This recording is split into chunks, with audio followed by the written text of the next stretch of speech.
This world is not what you think it is. This world is not what you think it is. So here I am, 58 years old. More than ever, I believe that this world is not what we're told. I certainly have now concluded and agree wholly with Eric Dubay and others that anyone with the slightest degree of intelligence will come to gather and make their own mind up, of course, but they'll gather the evidence first and then analyse the evidence and check it out. And boy, the evidence is checkable. You can check it out. We live on a flat earth. Okay? Gravity is simply a theory, it's nothing else. The sun and the moon are not millions of miles away, or hundreds of thousands in the case of the moon, but certainly millions of miles away for the sun. No. They are within our firmament. Okay, and the sun and the moon are the same size, and they go round and round the garden like a teddy bear above our heads. The earth is still as a beautiful level glass of water. And you can look at the water and it is still. That is our oceans. There is no Antarctica. What you think is Antarctica is a group of ice below you southwards. Is not. Antarctica is an icy wall that surrounds you 360 degrees. 360 degrees around you, you are surrounded by ice. An ice wall. That is Antarctica. The North Pole is about 35 miles in diameter, and it is plus 4 degrees centigrade.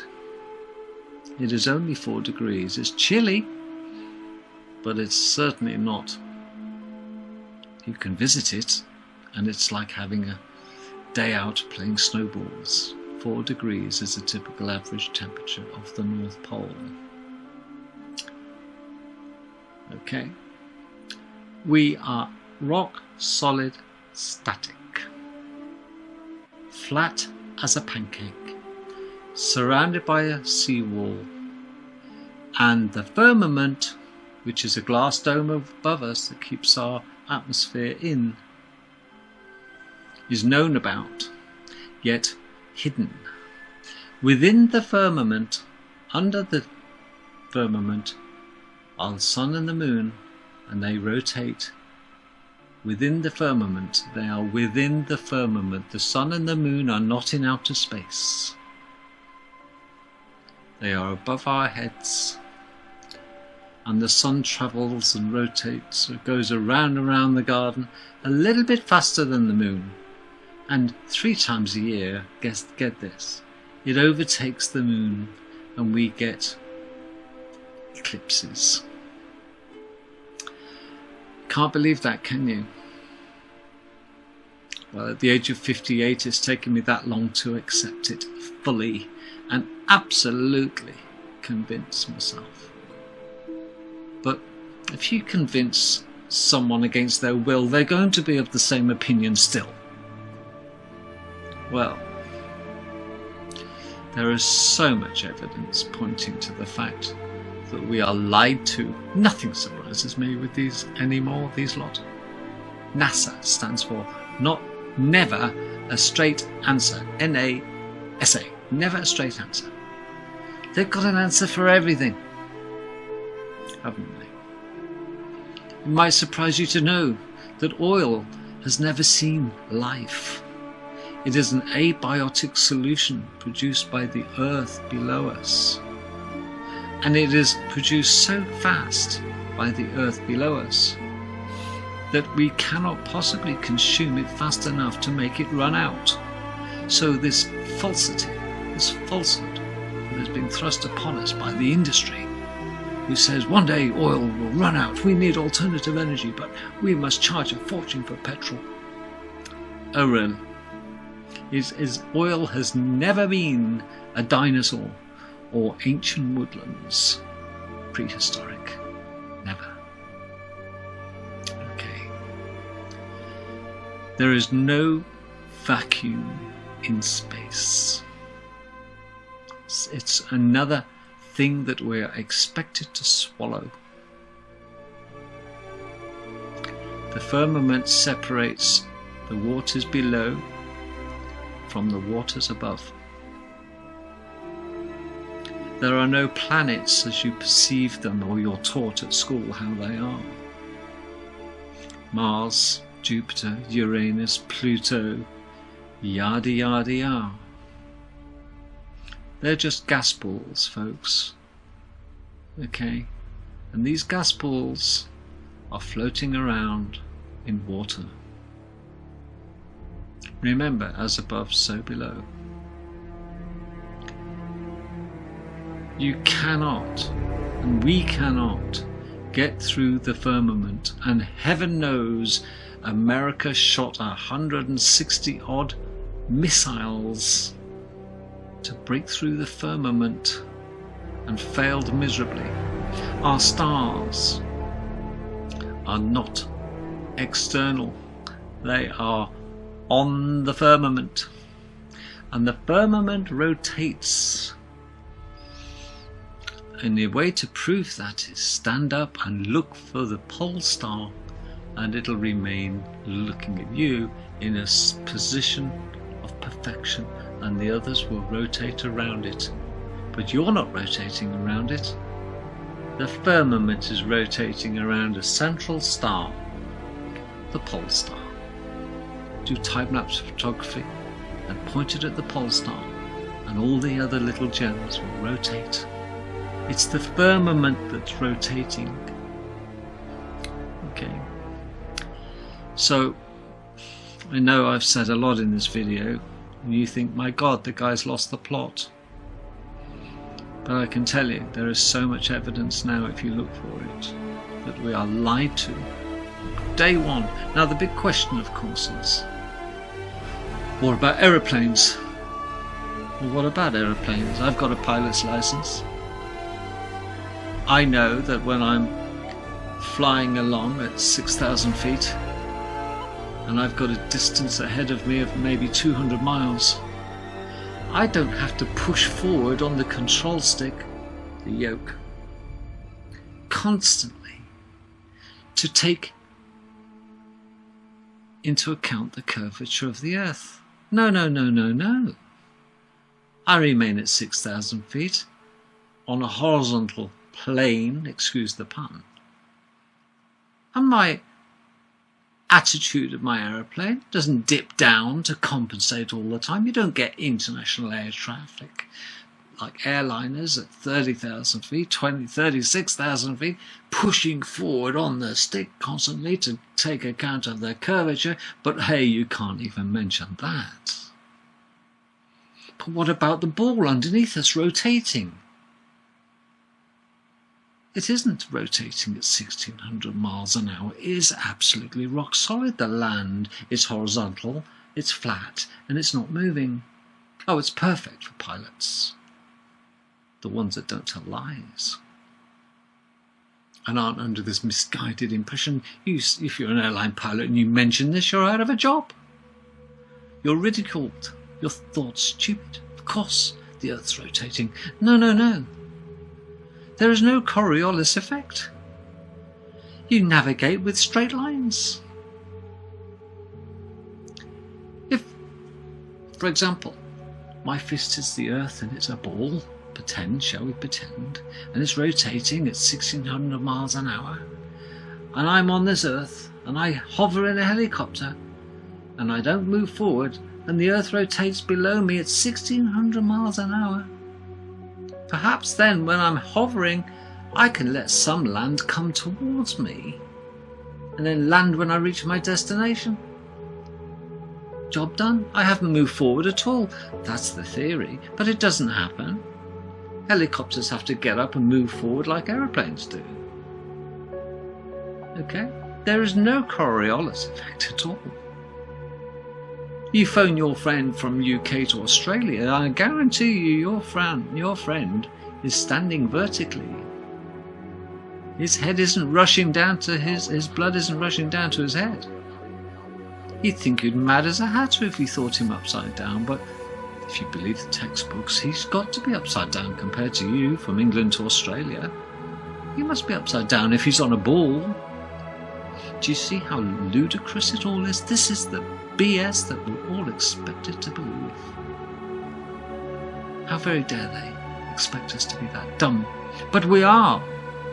Oh, we are putty in their hands. At the age of 5, you will believe this if you know what's good for you.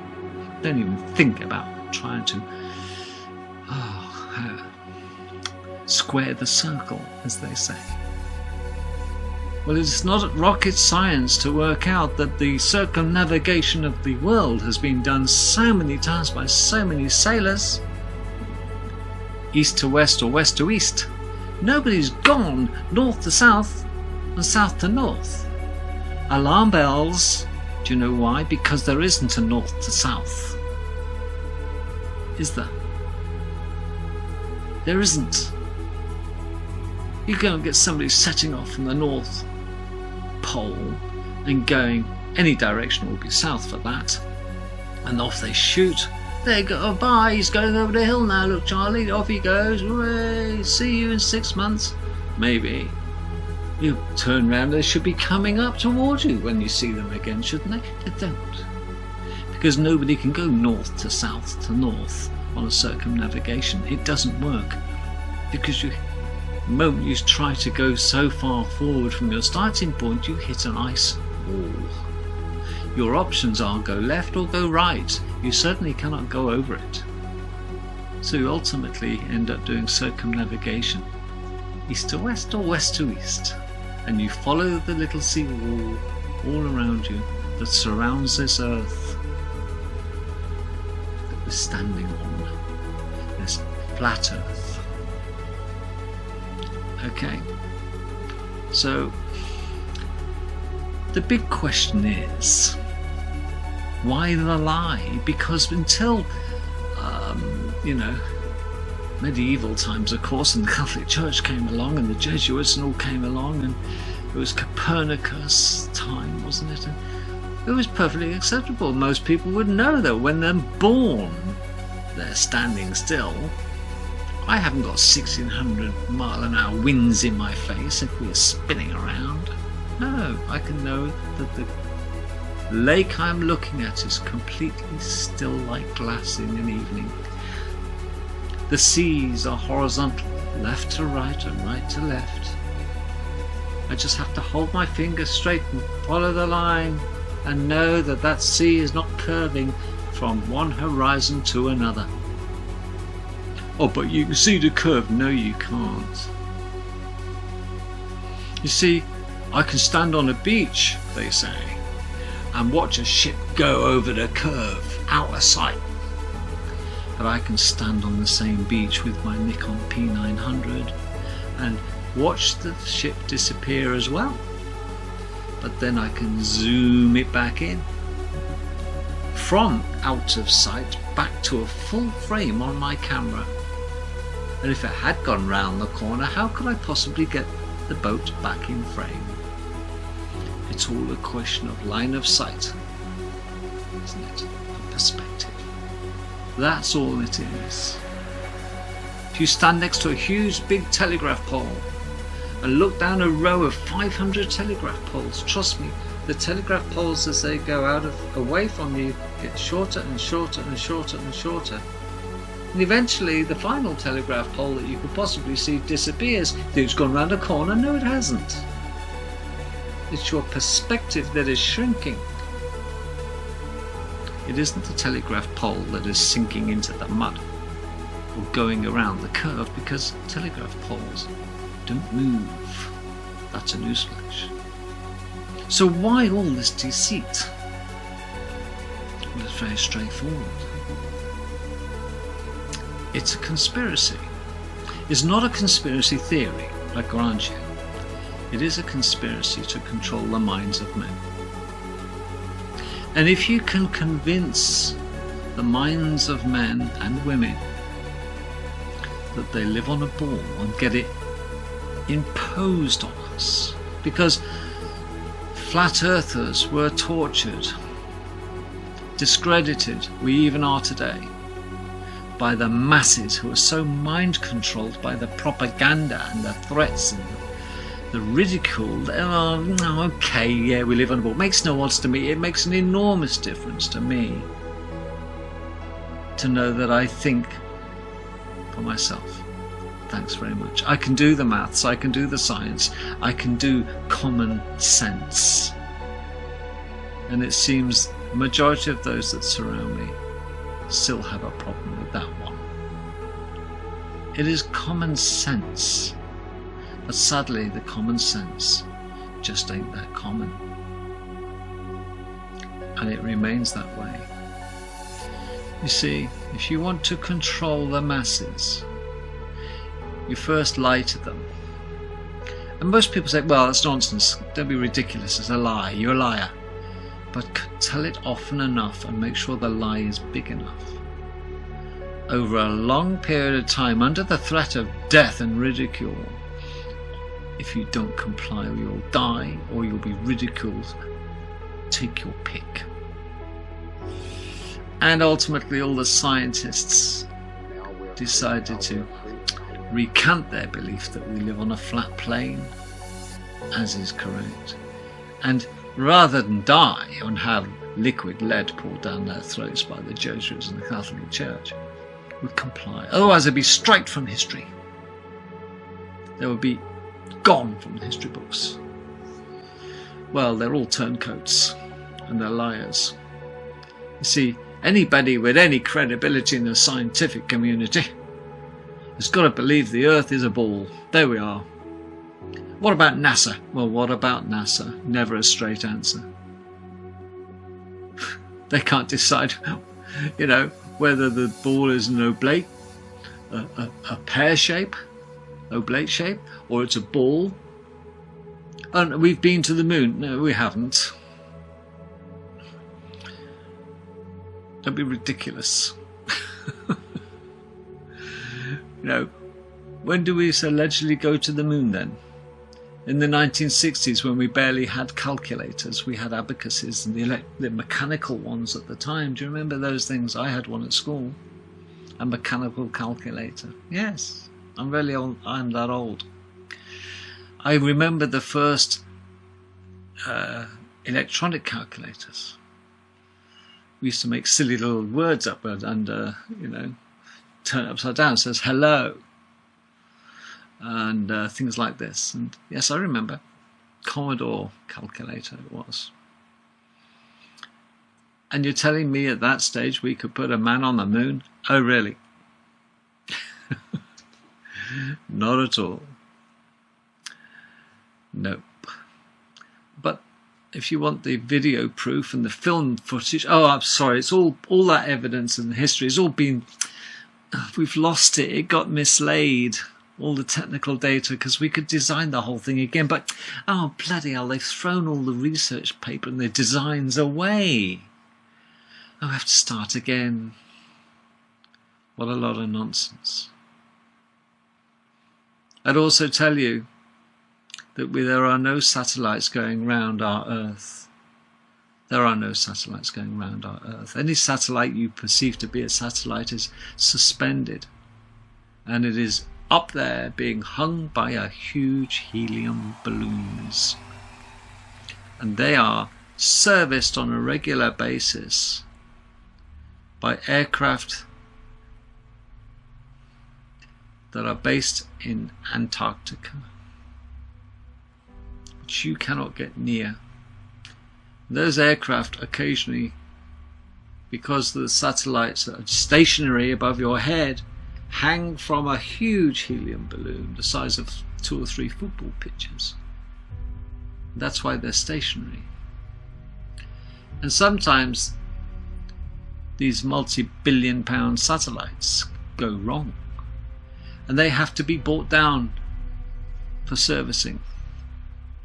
And the aeroplanes on Antarctica take off. They're Charlie 130 aircraft. They're quite big, and like Hercules. And they get a hook at the back, and they hook this wire and pull the satellite back into the aircraft, and they deflate the helium, the balloon, and they take it back to Antarctica for servicing, and then they fix it.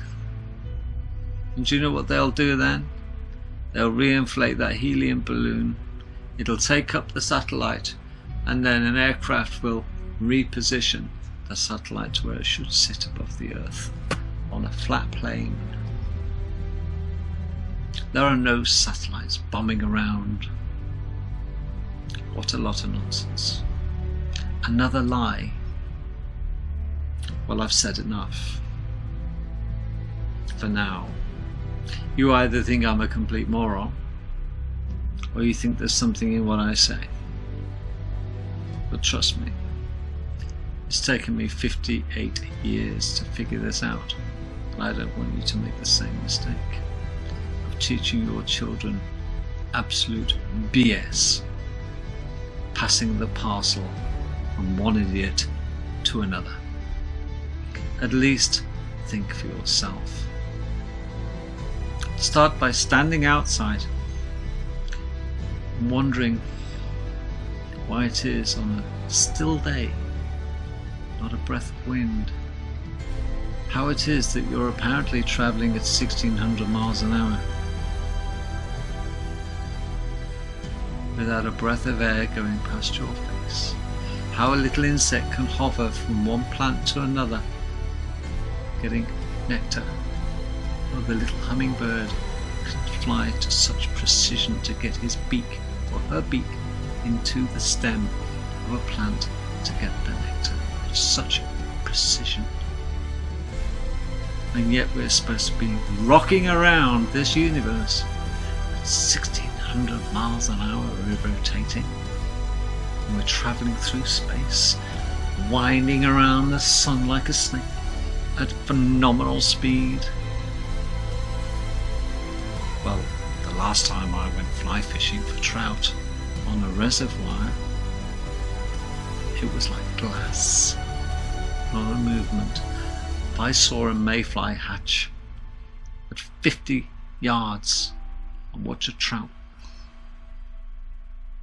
without a ripple on the water, how can we possibly, just that one thing, say, how can we possibly be travelling at 1600 miles an hour without a ripple on the water?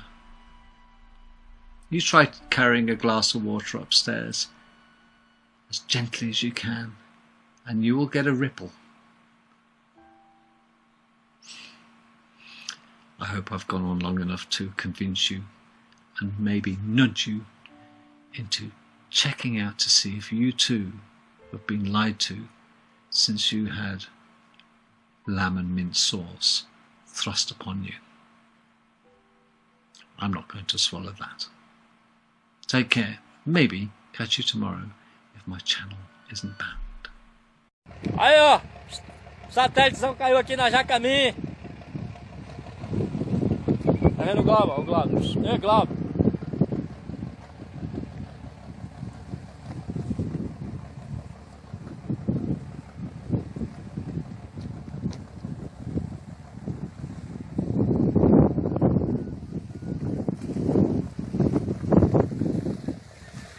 Olha o balão.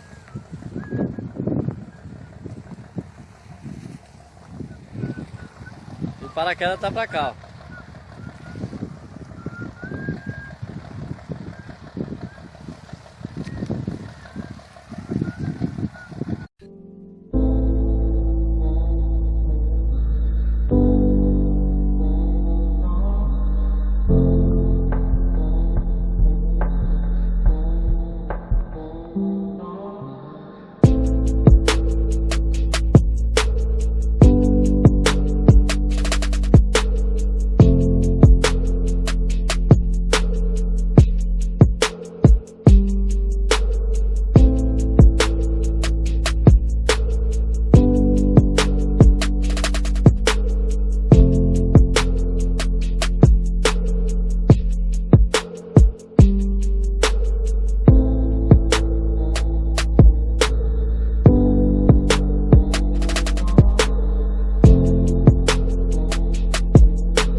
you.